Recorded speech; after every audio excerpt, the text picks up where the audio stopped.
खुलुम्बर friends, आज हम बात करेंगे एक यूनिक और इम्पोर्टेंट टॉपिक पर। बोडोलैंड टेरिटोरियल रीजन यानी बीटीआर असम का एक खास एरिया और यहाँ होने वाला एमसीएलए इलेक्शंस कैसे काम करता है।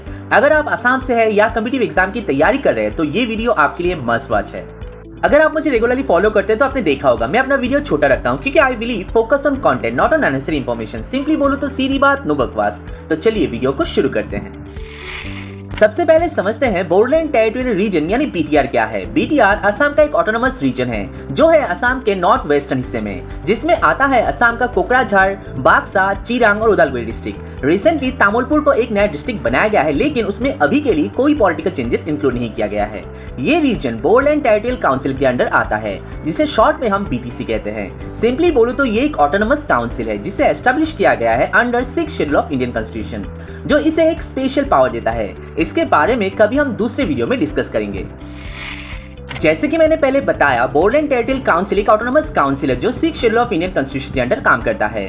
बीटीसी के अंडर टोटल 40 इलेक्टेड मेंबर्स होते हैं। इन्हें हम एमसीएलए कहते हैं, member of council legislative assembly. साथ ही गवर्नर द्वारा 6 मेंबर्स नॉमिनेट किए जाते हैं। इस तरह टोटल 46 एमसीएलएस का काउंसिल होता है, जिसमें आते हैं कोकराझार डिस्ट्रिक्ट के टोटल 12 कॉन्स्टिट्यूएंसी व्हिच इंक्लूड्स पर्वतझोड़ा, गुमा, श्रीरामपुर, जामदुआर, सराइबिल, कोसुगांव, डोटमा, फकीराग्राम, बनरगांव, सालाकट्टी, देवरगांव, भोखंगड़ी। इस तरह चिरांग डिस्ट्रिक्ट के टोटल 7 कॉन्स्टिट्यूएंसीज है which includes Chirang, Chirangduar, Kajalgaon, Nichima, Sobhaijhar, Thuribari, Manas Serfang. Baksa district के है total 11 constituencies which includes Mathanguri, Salbari, Koklabari, Dihira, Musalpur, Baganpara, Darangajuli, Nagrijuli, Goibari, Suklai Serfang, Goreswar Pavitra.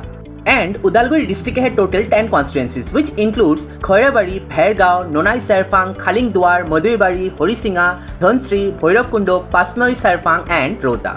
एमसीएलए MLA जैसा ही होता है बट सिर्फ बीटीसी रीजन के लिए। ये इलेक्टेड एमसीएलएस बीटीसी के under education, agriculture, forest, land revenue जैसे इश्यूज में लोकल गवर्नेंस चलाते हैं।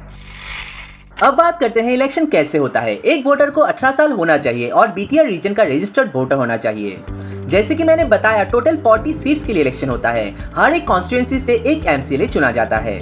यहाँ लोकल और नेशनल पार्टीज दोनों पार्टिसिपेट करते हैं, जैसे BPF, Bodoland People's Front, UPPL, United People's Party Liberal, BJP, Congress, AIUDF etcetera. Voting system, इस सिस्टम को थोड़ा ध्यान से सुनिए। यहाँ first past the post system follow होता है जिसमें सबसे ज्यादा वोट मिलने वाला कैंडिडेट जीत जाता है, चाहे वो मेजोरिटी से हो या ना हो।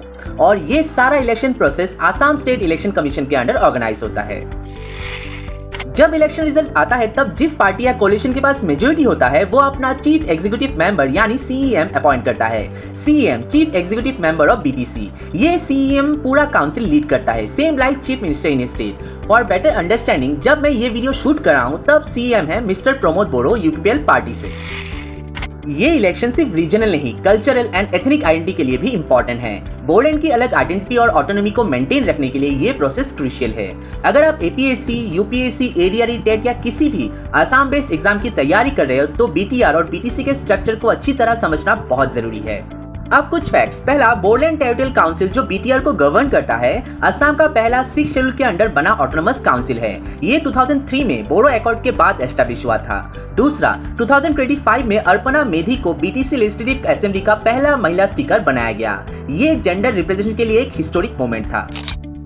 तो दोस्तों, अब आपको पता चल गया होगा कि बोडोलैंड टेरिटोरियल काउंसिल के एमसीएलए इलेक्शंस कैसे काम करते हैं। आई होप ये वीडियो आप लोगों को इन्फॉर्मेटिव लगा होगा। मिलते हैं अगले वीडियो में, तब तक के लिए स्टे हंग्री, स्टे फुलिश। जय हिंद।